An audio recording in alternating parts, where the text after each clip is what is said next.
Bem, e aí nós chegamos na extrema-unção, né? O nosso quinto sacramento, faltando ainda ordem e matrimônio.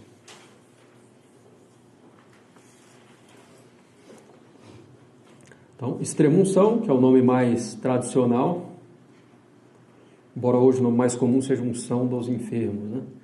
Que o pessoal tem medo do extremo, né? Aí, não extremo de política, etc. Extremo de sentido de último. A última unção vai morrer, então não vou mudar o nome para o pessoal aceitar mais facilmente, etc. Bom, nós vamos ver que é preciso entender bem, né, a extrema-unção, o momento de se administrar da extrema-unção. Por que as pessoas têm medo da extrema-unção? Bom, definição. É o sacramento da nova lei,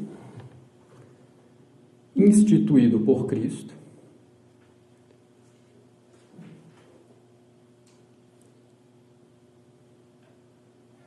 para conferir ao enfermo em perigo de morte, o sacramento da nova lei, instituído por Cristo, para conferir ao enfermo em perigo de morte a saúde da alma e, às vezes, a saúde do corpo,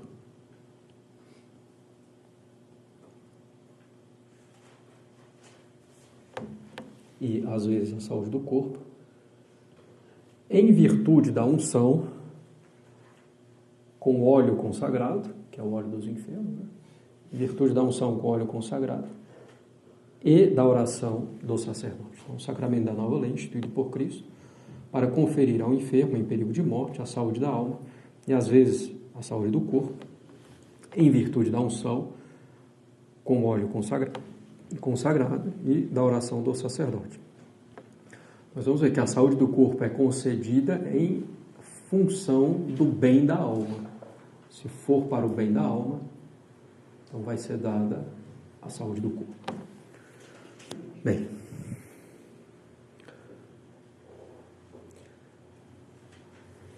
na Sagrada Escritura, né? Bom, sobretudo nos pergunta qual é o momento da instituição desse sacramento. Bom, a gente vê algumas referências dele na Sagrada Escritura. Por exemplo, uma insinuação em São Marcos 6, 12 e 13. Os apóstolos pregavam para que se arrependessem e expulsavam muitos demônios e ungiam com óleo muitos enfermos e os curavam. Tem aqui alguma insinuação. Todavia, isso aqui ainda não é, certamente, o sacramento ainda, certo? Que não era ainda o sacramento, os sacramentos realizados antes, né, da paixão e morte de Nosso Senhor. Mas é já uma preparação, uma insinuação do sacramento da extrema-unção. O sacramento aparece claramente mesmo na epístola de São Tiago, né? 5, 14 e 15. Alguém está enfermo dentre vós? Faça-se chamar, né, os presbíteros da igreja, para que rezem sobre ele, ungindo-o com o óleo do Senhor, e a oração da fé salvará o enfermo, e o Senhor o aliviará, né? E se tiver cometido pecados, ser-lhes-ão perdoados.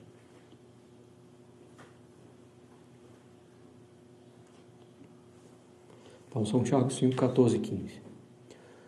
O Magistério da Igreja, no Concílio de Trento em particular, também afirma claramente, né, esse sacramento. Se alguém disser que a extrema-unção não é propriamente sacramento e instituído por Nosso Senhor, a gente viu, a instituição por Nosso Senhor está na definição dos sacramentos.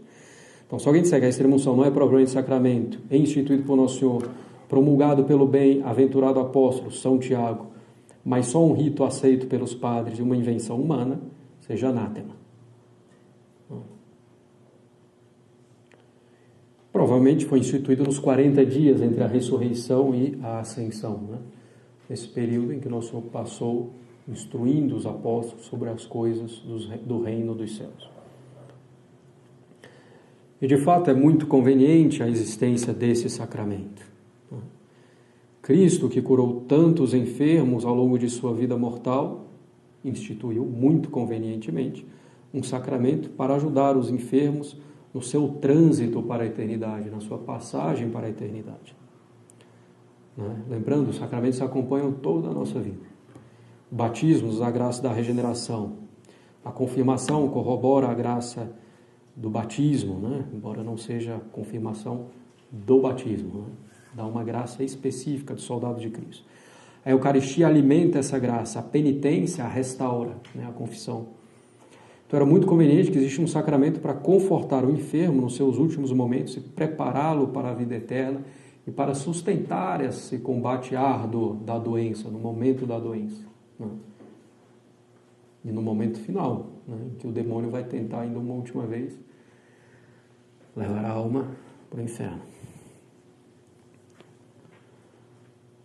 Bem, a matéria é a unção com óleo na forma prescrita pela Igreja. A princípio, nos 5 sentidos.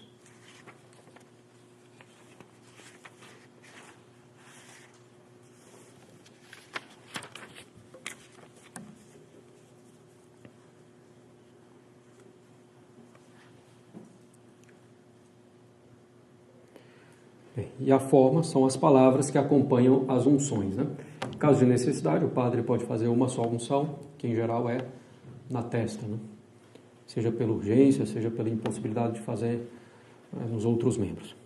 Bom, então, faz a unção nos 5 sentidos. O padre vai ungir os olhos, sobre as pálpebras, as narinas, os lábios, os ouvidos, a palma da mão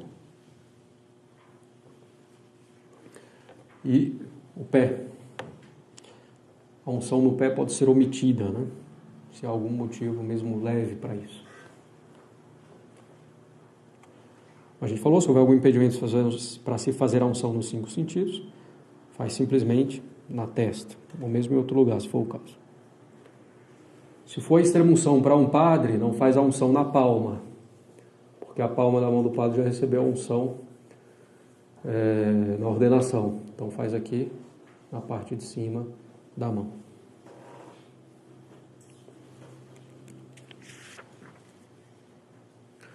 E ao ungir cada sentido, o padre reza dizendo: Deus, por sua misericórdia, perdoe todos os pecados que cometestes, pela visão, pelo olfato, pelo paladar, pelas palavras, pela audição, pelos passos. Certo? Bom. Então, é o óleo dos enfermos que é usado. Lembrando, na Quinta-feira Santa, o bispo consagra os 3 óleos sagrados: o óleo dos catecúmenos, o óleo do crisma e o óleo dos enfermos. O óleo do crisma é a matéria, junto com a imposição das mãos, do sacramento da crisma. O óleo dos enfermos é a matéria da extrema-unção.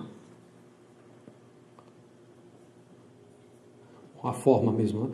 Por esta santa unção e por sua piíssima misericórdia, que o Senhor te perdoe tudo aquilo que pecaste pela visão, e unge os olhos, pela audição, os ouvidos, pelo olfato, pelo gosto, pelas palavras, pelo tato e pelos passos.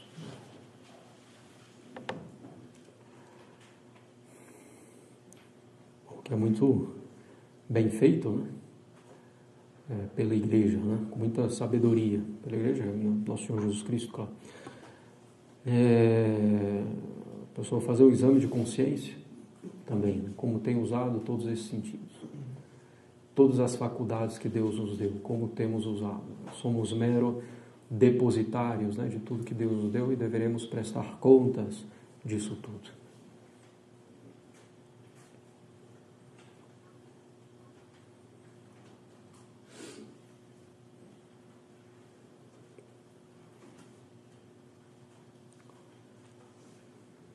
Os efeitos da extrema-unção. O efeito primário da extrema-unção é dar ao enfermo a graça própria desse sacramento, que é a graça de conforto para a alma contra as relíquias, contra os restos do pecado. Quer dizer, contra as más inclinações que vêm do pecado, contra a fraqueza proveniente dos pecados passados. Então, para a pessoa ter força nesse momento de combate tremendo. O sacramento da extrema-unção é um sacramento de vivos, hein? Quer dizer que para recebê-lo licitamente é preciso estar em estado de graça. Se está em pecado mortal, é preciso confessar antes.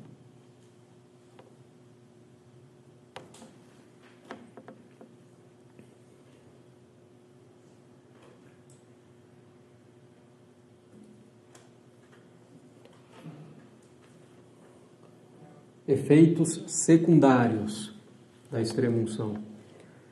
Diminui a pena temporal devida pelos pecados, como se fosse uma espécie de indulgência, precisamente.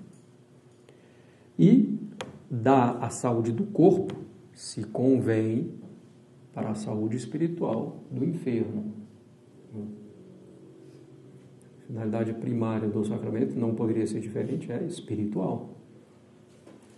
Não é para a pessoa recuperar a saúde, a finalidade primária. É secundário, e se for para o bem da alma, que pode ser bom para a pessoa morrer logo.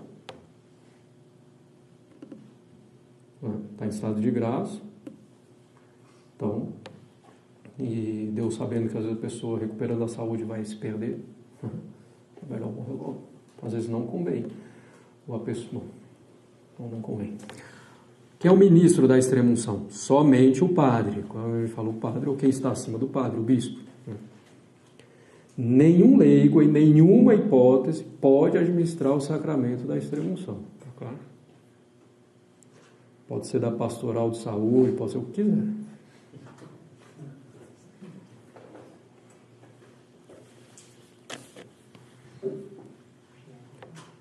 Inclusive, isso é uma tragédia, né? O fato de não haver mais capelães nos hospitais. Seria uma coisa fundamental. Né? Um padre que esteja lá, assim, regularmente, constantemente.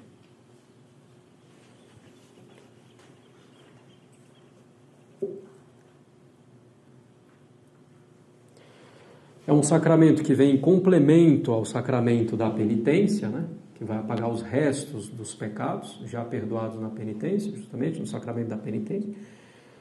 A penitência só pode ser administrada por um padre, né? Logo, aquilo que complementa o sacramento da penitência também, né? Então a extrema-unção só pode ser administrada por um padre. A extrema-unção, para ser válida, requer só o poder de ordem, não precisa do poder de jurisdição.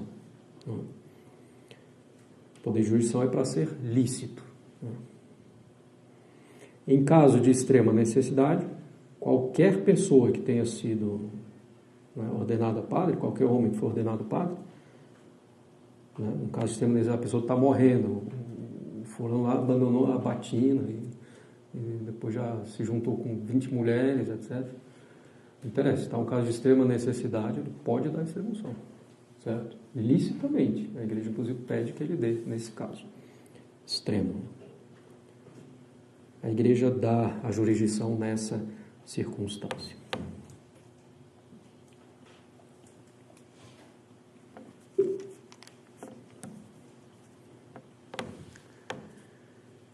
Quem pode receber a extrema-unção?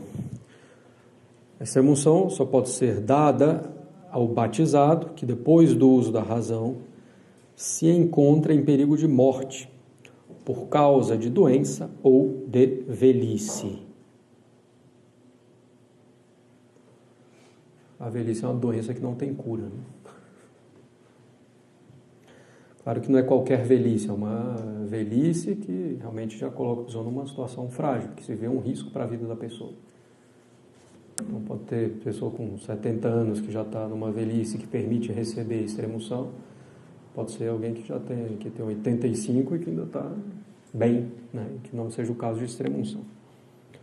Bom, então não tem cabimento da extrema-unção para um bebezinho ou para alguém que não tem o uso da razão, porque não tem pecado. Para que você vai dar um sacramento que vai apagar os restos, as relíquias do pecado? Não tem sentido. Então tem que ser depois do uso da razão. É preciso estar com certo perigo de morte. Ainda que seja um perigo considerado de maneira mais ampla, né? Não se requer que o enfermo já esteja agonizando, mas que seja uma doença que represente um perigo sério para a saúde da pessoa. Um câncer. Não precisa esperar a última fase terminal do câncer para dar essa emoção. Não. No início já pode dar. Inclusive é o recomendado, na verdade, é o que se deve fazer. No início da doença grave. Gripe não é doença grave, é evidente. Ao enfermo se equipara aquele que está gravemente ferido, recebeu um tiro. Não é doença, né? Mas, em certo sentido é assim, né? Então pode fazer a extrema-unção, sem problema.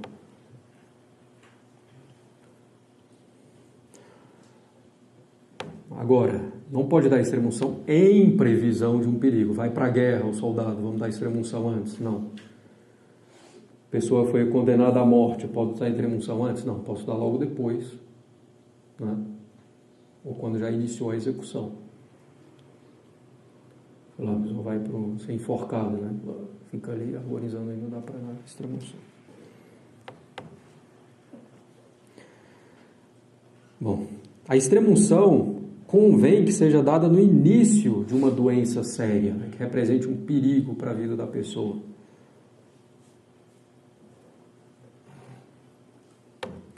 Por vários motivos. Primeiro, que a pessoa enfrente toda a doença com essa graça específica de Deus, para isso. E para que a pessoa possa aproveitar todas as dificuldades para crescer nas virtudes, no amor a Deus. Depois, para que, se for da vontade de Deus, né, que a pessoa se cure, né? Então que isso possa acontecer sem um milagre, propriamente estrondoso, que aí é muito mais, não é que seja mais complicado para a onipotência de Deus, né? Mas é porque Deus não vai ficar fazendo milagres sem uma causa proporcional. Então é mais fácil, mesmo para a saúde física, se a extrema-unção é administrada no início da doença.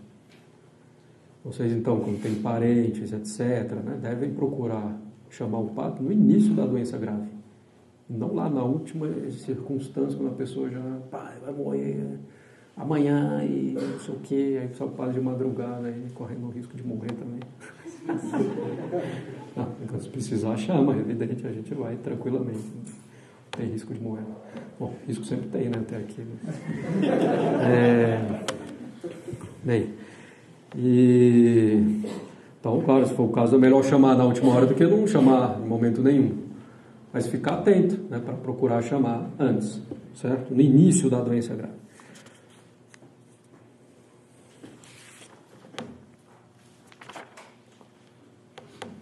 Infelizmente, as pessoas chamam o padre quando o doente já está morrendo, já está nas últimas. Bem.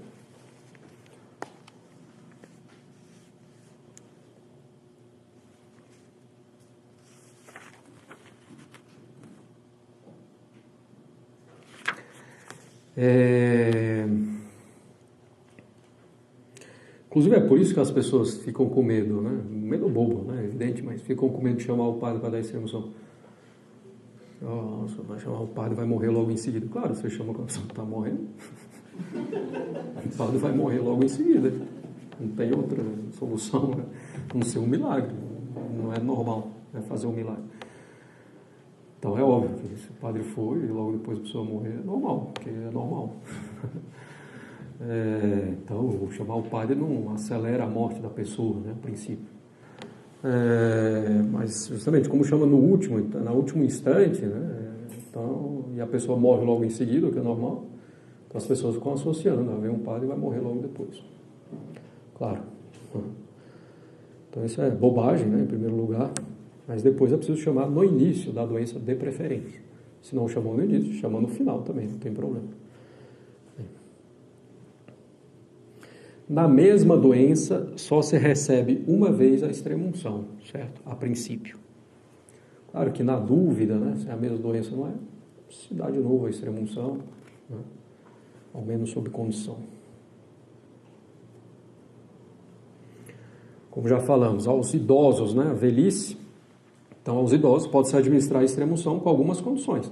Se estiverem realmente numa situação mais fragilizada, você vê, bom, aqui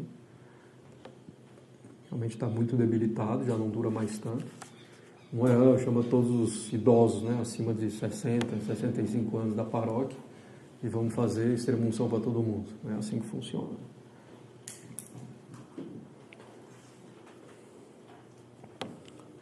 Bem, se a pessoa já não está mais consciente, ela pode receber a extrema-unção?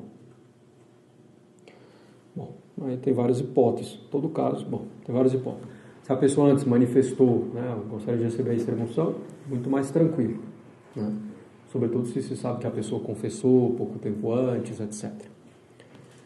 Mas não se sabe nada da pessoa, às vezes. É católico praticante? Padre, acho que era, viu? Alguma situação irregular, matrimonial, não, que eu saiba, não. Praticava, não sei o quê. Virou espírita depois, etc. Bom, se a pessoa era católica, levava uma vida boa, presume-se que ela esteja arrependida dos seus pecados, então o padre vai até lá. O que ele vai fazer? Se a pessoa já não está mais consciente, vai dar absolvição sob condição, né? O sacramento da penitência sob condição. Se és capaz, se estás bem disposto, eu te absolvo dos teus pecados, em nome do Pai, do Filho e do Espírito Santo. Né? E depois a extrema unção sob condição. Né? Se és capaz, e da extrema unção. Se a pessoa, antes de perder o uso da razão, chegou ao extremo, né, de manifestar que não queria, em hipótese nenhuma, que fosse um padre lá. O problema dela, ainda assim o padre pode ir lá e tentar, né, ajudar a pessoa. E vai dar a absolvição sob condição e a extrema-unção sob condição. Porque pode ser que no momento de lucidez posterior a essa manifestação, que não queria saber de um padre, etc., a pessoa tenha se arrependido. Muitas vezes também a pessoa está lá em coma, não reage a nada, mas o último sentido que a pessoa perde é o sentido da audição, certo? Deus faz as coisas bem feitas. Então, às vezes também, quando chega o padre lá na UTI e começa a falar, não é que o padre está doido, né? É porque às vezes a pessoa ouve, muitas vezes ouve. Por isso que é preciso também ter cuidado com o que se fala ao lado da pessoa, não é para esconder que ela está prestes a morrer, não. Para não ficar falando bobagem, coisa que não interessa, que vai distrair a pessoa. Não, ao contrário, concentrá-la na salvação da sua alma. Né? Inclusive é um dever de caridade, quando a pessoa está muito mal, dizer que ela está mal, para ela poder se preparar e se dar conta que é um momento decisivo que está chegando. Né?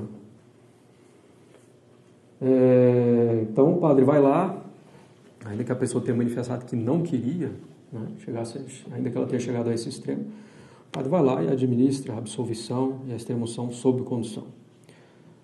Se por acaso ela não tivesse arrependido, o sacramento não vai ser conferido, né, porque a condição para que ele seja conferido não se cumpre. E não haverá nenhum tipo de profanação, certo? É muito importante, né, situações que o padre dê a extrema-unção. Às vezes vai ser a única solução, a única possibilidade de salvação da pessoa.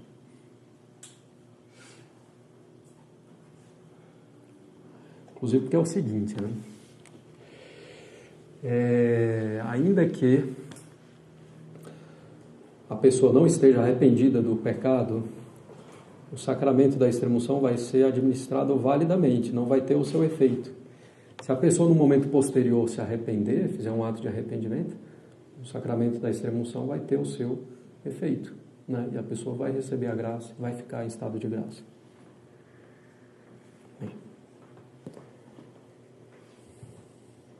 Então sempre vale a pena chamar o padre, né? Então se a pessoa perdeu, né, o uso da razão, ainda que ela tenha manifestado que não queria, chama o padre, ele vai saber o que fazer. Se ela manifestou, se não disse nada, chama o padre também, ele vai saber o que fazer. O ideal é que a pessoa ainda esteja consciente, que queira ver o padre, que se arrependa dos seus pecados, etc. Mas nem sempre acontece, às vezes chega ao extremo da pessoa ainda lúcida, né, nos últimos momentos, recusar o padre. Né? Aí é complicado. Às vezes o padre cai de paraquedas, né? E a pessoa recusa. Né?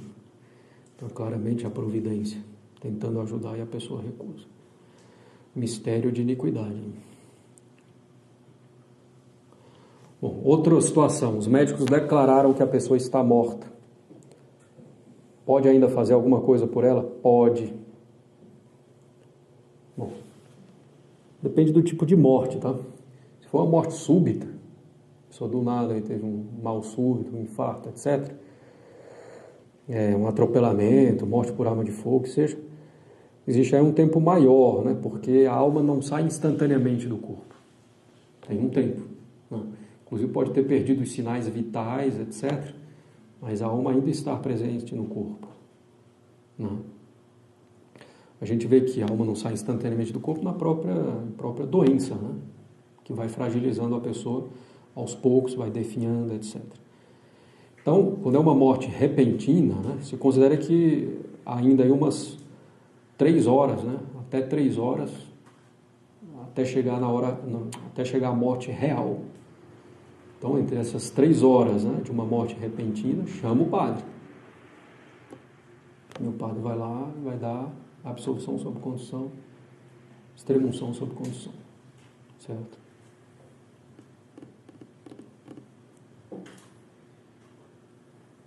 Então, até a morte real, mesmo depois de já ter perdido os sinais vitais, etc. Então, se considera aí que para essa separação da alma do corpo, se considera um período de 3 horas. Né? Se gera uma doença, a pessoa foi se debilitando aos poucos, definhando, o tempo é um pouco menor. Né? 1 hora, por exemplo. Chama o padre. Isso é importante saber, porque às vezes ainda depois da morte aparente é possível fazer alguma coisa pela pessoa. Não acabou tudo, ainda é possível alguma coisa. Muito importante, o único sinal de morte certo é o início de putrefação, certo?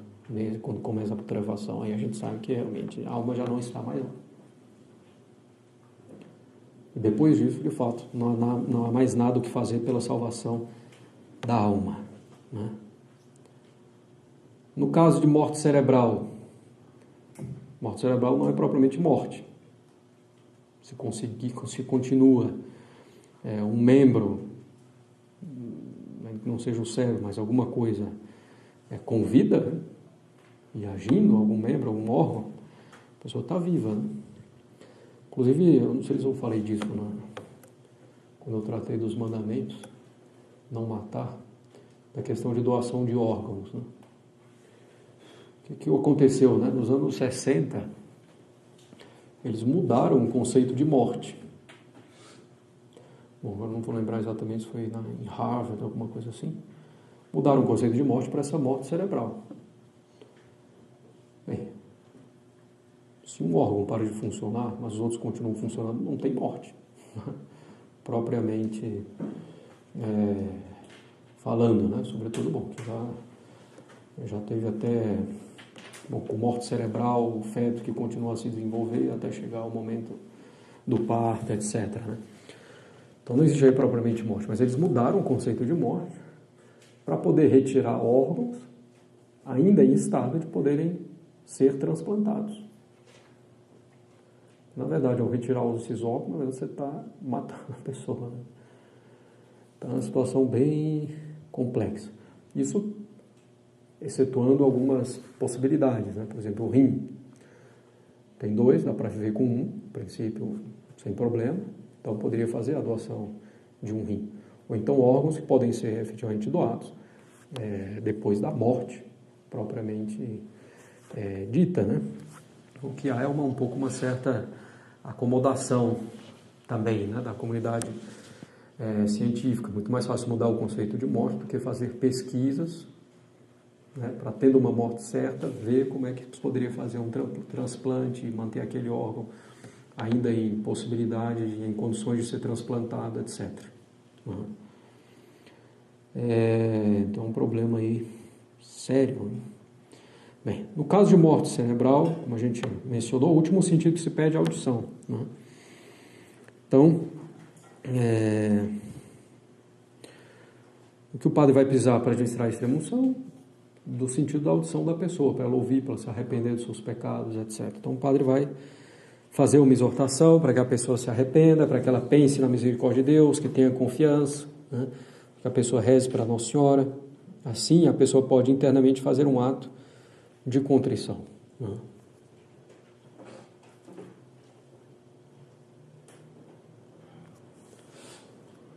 Uma das coisas mais tristes que às vezes a gente vai nos hospitais, a pessoa está lá definhando, às vezes até já sem consciência ou com consciência, está lá no leito, a televisão ligada.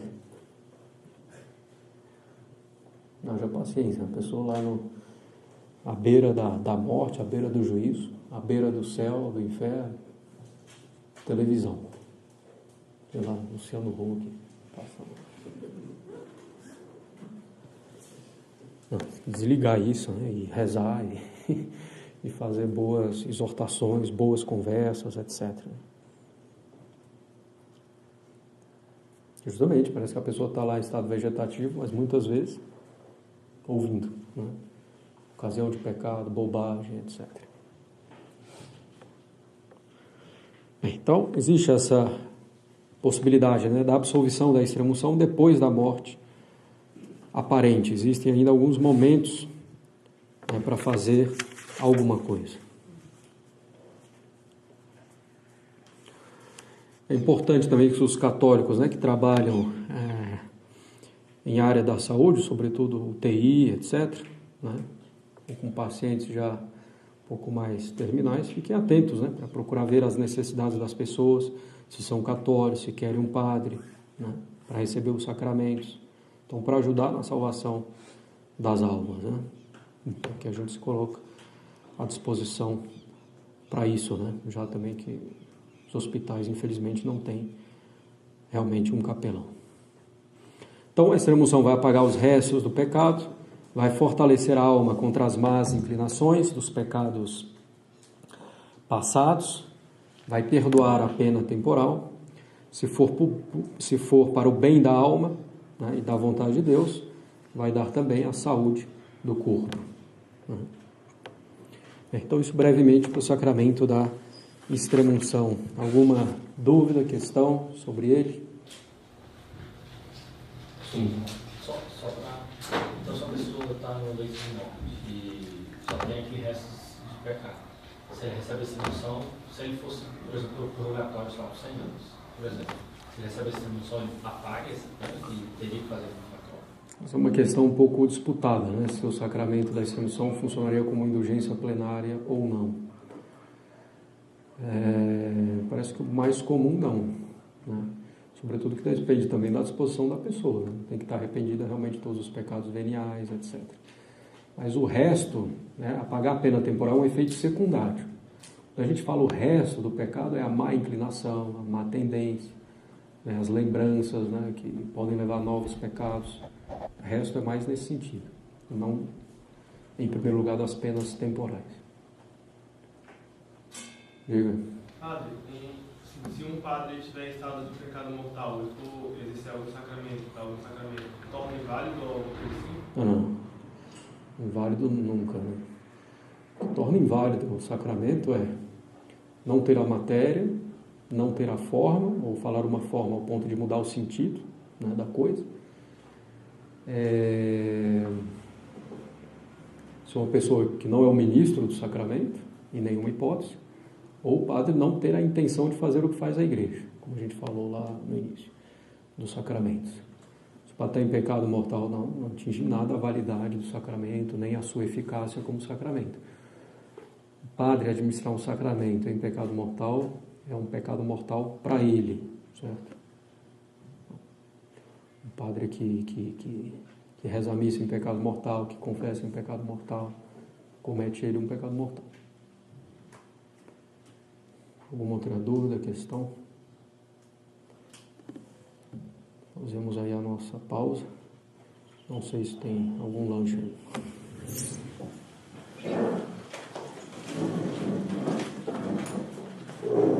Do Pai, do Filho e do Espírito Santo. Amém. Ave Maria, cheia de graça, o Senhor é convosco. Bendita sois vós entre as mulheres, bendito é o fruto do vosso ventre, Jesus. Santa Maria, Mãe de Deus, rogai por nós, pecadores, agora e na hora de nossa morte.